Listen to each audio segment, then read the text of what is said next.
सगळ्यांना नमस्ते. आपल्या हिमगौरी ब्लॉग चॅनलमध्ये सगळ्यांचं स्वागत आहे. आणि आजचा खूप आळसातला दिवस होता. आजच्या या भागात आपण बघणार आहोत लोणी मी काढलेलं आहे. लोणीपासून तूप काढलं आहे आणि तूप काढूनसुद्धा जे काही आपलं ताक असतं त्याच्यापासून मी पनीर कसं बनवलं आहे याची प्रोसेससुद्धा तुम्हाला या व्हिडिओमध्ये बघायला मिळणार आहे.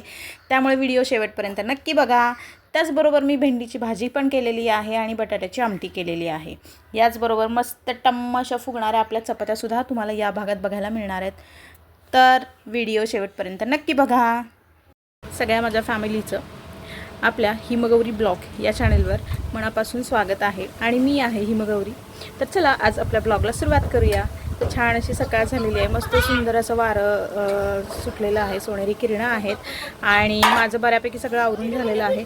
खरं तर मला आज तुम्हाला आळशी दिवस माझा कसा आहे कामाचा हे दाखवायचं आहे. एकदम संत गतीने स्लो आणि निवांत काम माझं सगळं सुरू होणार आहे. म्हणजे जवळपास 10-10:30 झालेले आहेत. आत्ता फक्त फरशी पुसून झाली आहे आणि देवपूजा उरकलेली आहे. कपडे आणि एकदम बेसिक प्रायमरी गोष्टी झालेल्या आहेत. अजून बरंच स्वयंपाक आहे. शेंगा थोड्याशा फोडायच्या आहेत. मिरची आणायची आहे मिरची पूड करण्यासाठी. बाजार आज सोमवार असतो, आमचा बाजाराचा वार असतो. बाजारात देखील जायचं आहे. तर चला बघूया आजचा आपला स्लो निवांत असा दिवस कसा आहे तो. आणि तुम्ही माझ्यासोबत व्हिडिओ शेवटपर्यंत बघायला विसरू नका. आणि हो, जर तुम्ही नवीन असाल चॅनलवर तर चॅनलला लाईक, शेअर आणि सबस्क्राईब करा, ही माझी नम्र विनंती. तर चला आजचा दिवस आपला सुरू करूया. तर आज सोमवार आहे आणि आंबेडकर जयंतीमुळे शौर्याला सुट्टी आहे. त्यामुळे तिला काहीतरी काम हवं होतं म्हणून मी तिला म्हटलं की ठीक आहे हे घे आणि याच्यापासून लोणी काढ. म्हणून तिला मी साय आहे ती काढायला दिली आहे. इकडे निरूच्या करामती बघा चालू आहे. आई मला पण घे, आई माझं पण शूट कर, असं त्याचं चालू आहे. तोपर्यंत शौर्याचं सुरूच आहे. लोणी बऱ्यापैकी आता निघालेलं आहे आणि एक वेगळाच आनंद मुलांना असतो. सुट्ट्याही सुरू आहेत. अजून शौर्याचं स्कूलला सुट्टी नाही आहे, परंतु तरीही त्यातूनही जरा छान. आता लोणी निघाल्यानंतर मग मात्र त्याचा ताबा आहे तो मी घेतलेला आहे. कारण इथून पुढं तिला जमणार नाही. लोणी व्यवस्थित काढून घेतलेला आहे दुसऱ्या एका पातेल्यामध्ये.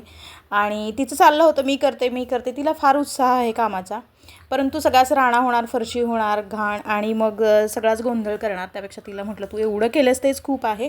आणि आता हे जे लोणी काढलं ते स्वच्छ धुतलं आहे आणि मी तूप कढवण्यासाठी मी ते गॅसवर ठेवलेलं आहे. आणि छानपैकी ते कढतं आहे तूप. आपलं तूप तयार झालं तर माझं मी शक्यतो घरीच तूप करत असते.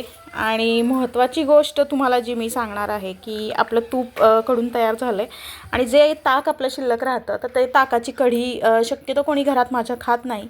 मग त्याच्यापासून पनीर बनवून ठेवते. म्हणजे एक वेळची भाजी आहे ती आरामात त्याच्यामध्ये आपली होऊन जाते. तुम्ही बघताय माझं पातेलं एकदम क्लीन निघालेलं आहे तूप जरी केलेलं असलं तरी.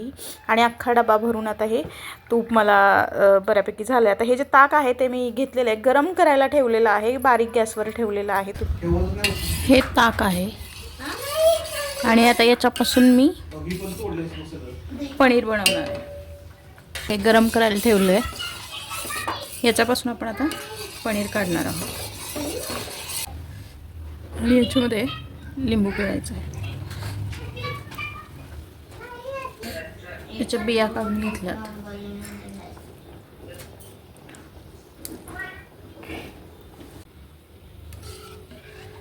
हे बघताय हे पनीर तयार होण्याच्या प्रोसेसमध्ये आहे. आणि राहिलेलं जे हिरवं दिसतंय ते व्हे आहे. म्हणजे आपण काय केलं होतं, साई होती ती शौर्याने आपल्या हलवली आहे आणि तिकडे आपण तूप दुसऱ्या बाजूला तूप कढवायला ठेवलं आहे. आणि हे जे ताक होतं त्यात लिंबू पिळून ते आपण गॅसवरच ठेवलं आहे. आणि आता ह्याला उकळी आली की आपण ते बांधून ठेवणार. म्हणजे मग आपलं पनीर आहे ते तयार होणार आहे. बघताय तुम्ही हे बाजूला व्हे राहिलेलं आहे आणि हे पनीर तयार झालेलं आहे.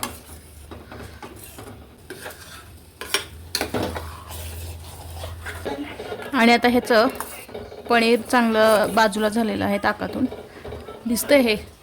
तर आता हे आपण सुती कपड्याने गाळून घेऊया.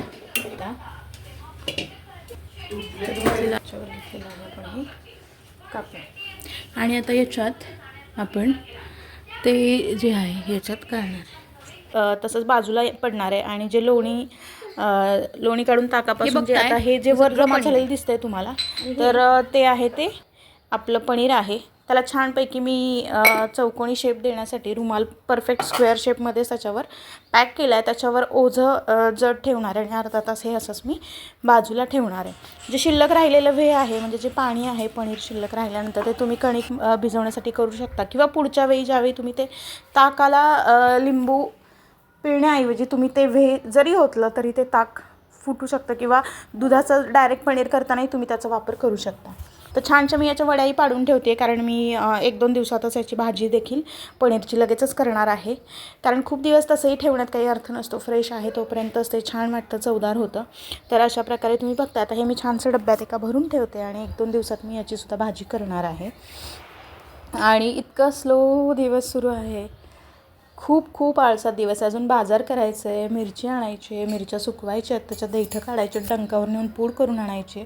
शौर्याला आज खायची होती भेंडीची भाजी आणि तिलाही चिरायचं होतं म्हणून मी तिला पुढचं आणि मागचं काढून ही भेंडी अशी देते आहे. पण मॅडमनी काय केलं तुम्हाला माहिती आहे का? फक्त 4 ते 5 भेंड्या कट केल्या असतील आणि ती दमली. मग ती दमली तर तिने काय उद्योग सुरू केले बघा. तर ती आणि नीरूचे हे उद्योग सुरू होते. जोकरसारखं सगळ्या चेहऱ्यावर ते लावून ठेवलेलं आणि मस्त एन्जॉय करत होते. स्कूल असलं की एवढ्या काही एन्जॉय मस्ती दोघांना करता येत नाही. आता हे छोट्याचं तिचं बघून चालल्यावर दीदी मला पण कर आणि म्हणून हे दोघांचं पण सुरू आहे एकमेकांना लावायचं. तर हे असे आहेत पराक्रमी मुलं पहा. आणि आहा कसे नखरे बघा डोळ्यांची ॲक्शन तर बघा. आणि हे शौर्याने छोटंसंच चिरून ठेवलेलं आहे आणि त्याच्यानंतर आता हे मी भेंडी करत आहे. तर भेंडी कट करून घेते. तुम्हालाही असा दिवस केव्हा जातो का मला नक्की सांगा. असं होतं ना खूप वेळा की काहीच करण्याची इच्छा होत नाही आणि फक्त सगळा दिवस लोळत पडावं वाटतं. कामं तर काहीच होत नाहीत पण नुसता सगळा गोंधळ असं होत असतं. तर आता भेंडी कट करून तयार झालेली आहे. मस्त त्याच्यात लाल मिरची टाकणार आहे फोडणीला. जिरं, मोहरी, कढीपत्ता, लाल मिरची, हळद पूड थोडीशी आणि त्याच्यानंतर भेंडी. काही जण याच्यात मिरचीच्या ऐवजी लाल तिखट देखील वापरतात. आपल्या चवीनुसार आणि आवडीनुसार त्याच्यात टाकायचं आहे. हळद खरं तर टाकली नाही तरी चालते परंतु हळद चांगली असते म्हणून टाकते. हळद नाही टाकली तरी हिरवागार छान भेंडीचा रंग आहे असा राहतच असतो.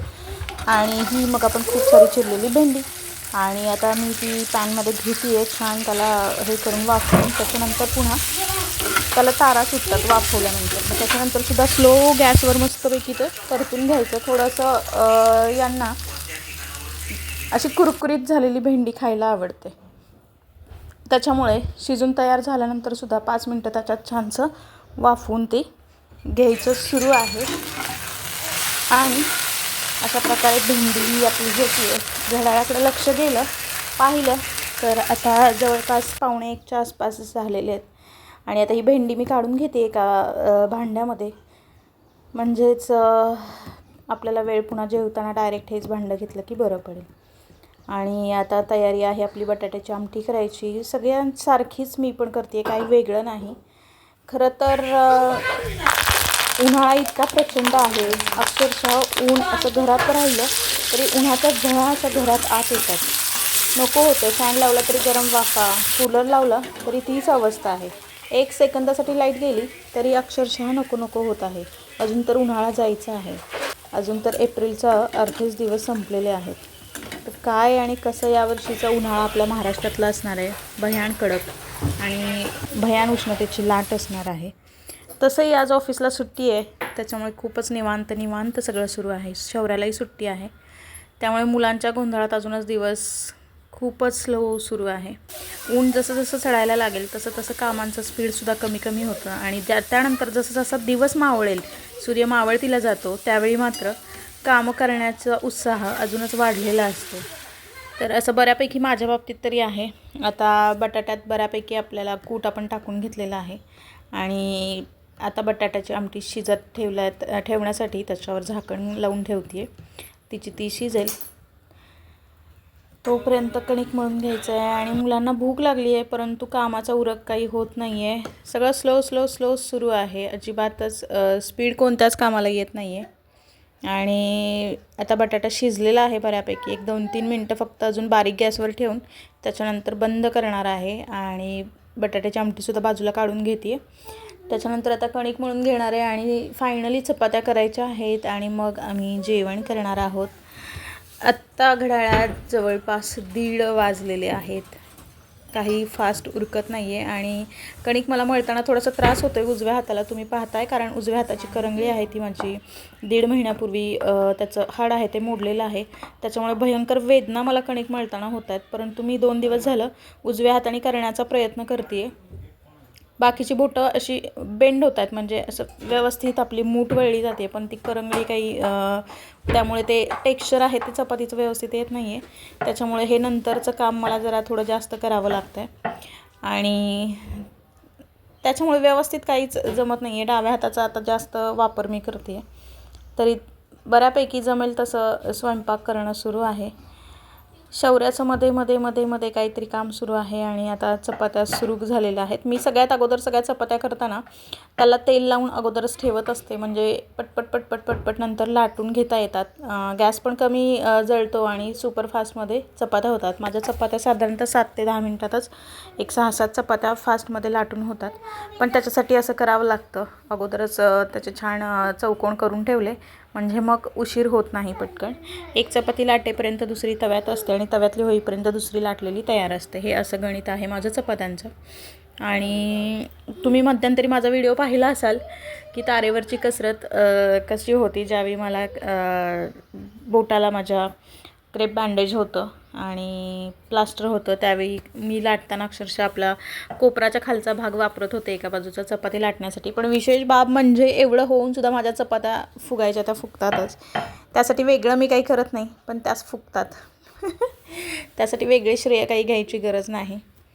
आणि आता जवळपास 2ला 10 मिनटं कमी आहेत आणि मुलं आता भयान भुकेली झालेली आहेत. त्यामुळे शौर्य आलेली आहे आणि तिने ताटं घेतलेली आहेत की आता पहिली चपाती झाली की पहिल्यांदा ताट कर. आणि त्याच्यामुळे ठीक आहे, तिला म्हटलं घे ताटं. आणि मग ती आणि निरू आता जेवायला बसणार आहेत दोघेसुद्धा. चपाती झाली की पटकन त्यांना भाजी आणि चपाती अगोदर देते, म्हणजे दोघेही जेवतील आणि त्याच्यानंतर मी आणि निरूचे पप्पा आम्ही दोघे नंतर जेवण करू, कारण खूपच उशीर झाला आहे. आणि मुलांनी किती काही खाल्लं तरी जेवणाच्या वेळी जेवणाला काही रिप्लेसमेंट अर्थातच नसते, त्याला काही ऑप्शनच नसतो. आणि त्याच्यामुळे मुलंही भुकेली झालेली आहेत आणि भरपूर एकत्र दोघं सोबत घरात असले की भरपूर एक्झरसाईज होतो, उड्या मारतात, खेळतात. त्याच्यामुळे प्रचंड भूक लागली आहे. बघा दोघेही कसे बसलेले आहेत की वाढ. आणि निरूचं बघा गंमत, छान काय वेगळं केलं आणि तोच हात पुढे.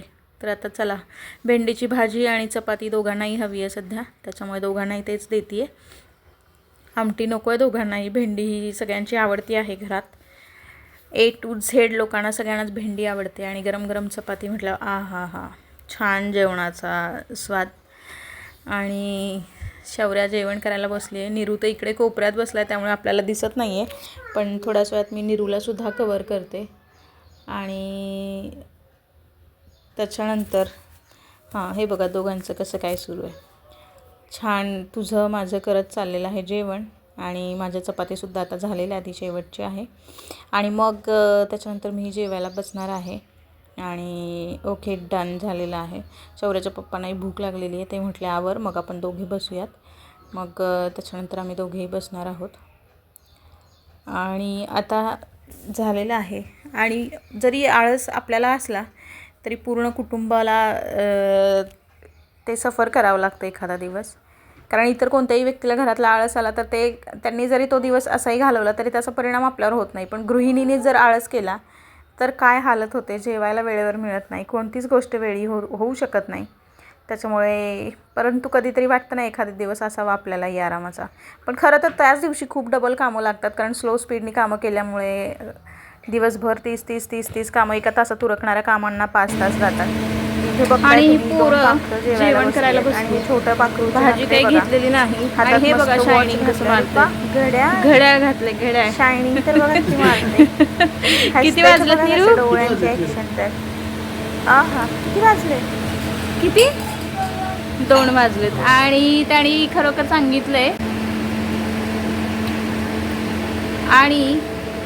खरोखर सांगितलंय, तुम्हाला घड्याळ दिसतंय 2:10 झालेत, पण ते ॲक्च्युली 10 मिनटं पुढे आहे. पण खरं तर हेच चुकीचं आहे, कारण तो नेहमीच म्हणतो किती वाजलेत असा प्रश्न विचारला की तो म्हणतो 2 वाजलेत. किती वाजता जेवण केलं? 2 वाजता केलं. किती वाजता झोपला? 2 वाजता झोपला. किती वाजता उठला? की 2 वाजता उठला. असं त्याचं युनिव्हर्सल घड्याळ आहे ज्याच्यात नेहमी 2च वाजलेले असतात. आणि कसं झालंय खाऊ? भाजी छान झाली आहे बा. तर सगळ्यात म्हणजे आज आहे सोमवार आणि आज आहे 14 तारीख, 14 एप्रिल. डॉक्टर बाबासाहेब आंबेडकर यांची जयंती आहे, त्यानिमित्त आज सुट्टी आहे. आणि जसं मी तुम्हाला म्हटलं, आजचा दिवस हा आळशी दिवस आहे. म्हणजे पूर्ण दिवस आहे तो संपूर्ण आळसात गेलेला आहे. सकाळी निवांत रिलॅक्समध्ये उठलेलो आहोत 10:30च्या आसपास. म्हणजे अगोदर सगळ्यात आधी झाड लोट झाला, त्याच्यानंतर फरशी पुसून घेतली आणि त्याच्यानंतर पुन्हा कपडे धुवून झाले, भांडी सर्व झाली, फरशी पुसून सगळं चकाचक झालं. आणि त्याच्यानंतर 10:15 झाला, मग चहा झाला यांच्यासाठी आणि त्याच्यानंतर मग स्वयंपाक करायला घेतला. आणि इतकं स्लो काम सुरू आहे. आत्ता 2 वाजलेत. तुम्ही बघताय ही 2 चित्र आहेत, ही जेवण करतात आपली. आणि त्याच्यामुळं खूपच दिवस एकदम आळशी दिवस असा आहे आजचा. अजून मला जेवायचं आहे आणि शौर्याच्या पप्पांना जेवायचं. तर मुलांचं जेवण झालं, आम्ही दोघेही जेवण करून घेणार आहे. आणि तुम्हाला असं वाटलं असेल की इतके दिवस आपले ब्लॉग का नाही आहे, तर तुम्हाला ही करंगळी दिसते. अजूनही थोडीशी सूर दिसत असेल.